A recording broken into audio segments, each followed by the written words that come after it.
টক কুল, যেটা কিনা আমাদের মেয়েদের কাছে একটা ইমোশনের ব্যাপার। এই যে ছোটো চাচি আম্মুর গাছের থেকে বছরের প্রথমে টক কুল পেড়ে খাচ্ছি, সেই অভিজ্ঞতাটাই আজকে তোমাদের সাথে শেয়ার করব।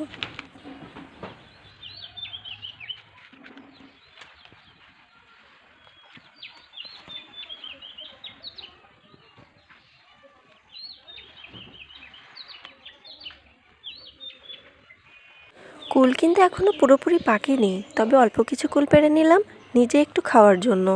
লোভ সামলাতে পারছিলাম না, বুঝতেই তো পারছো। তাই নিজের গাছ থেকে কিছু ধনিয়া পাতা তুলে নিলাম, সেই সাথে নিলাম কাঁচা ঝাল, কাঁঠালের মুচি, একটু বিট লবণ। এই সবগুলো উপকরণকে এবার শিলপাটে বেটে নিব। ও, তার সাথে কিন্তু পুরনো একটু তেঁতুলও দিয়ে দিয়েছি, যদিও এটা বলতে আমি ভুলে গিয়েছি।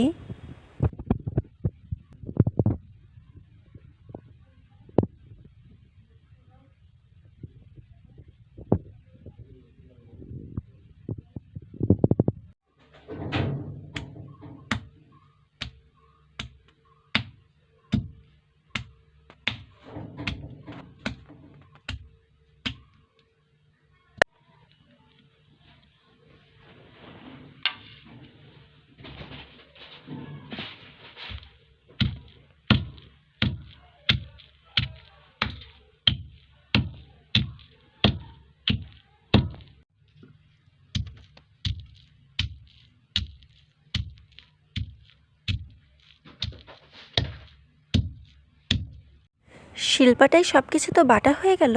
এবার একটু বিট লবণ, সামান্য একটু চিনি আর সরিষার তেল দিয়ে একদম সিম্পলভাবে খাবো আমি এই টক কুলের ভর্তাটা। আমরা কিন্তু অনেকভাবে খাই, আরেকদিন আরেকটা ভিডিও শেয়ার করব তোমাদের সাথে। তোমরা কিভাবে খাও কমেন্টে কিন্তু জানাতে পারো। ভালো থেকো সবাই, দেখা হবে আরেকটা ভিডিওতে।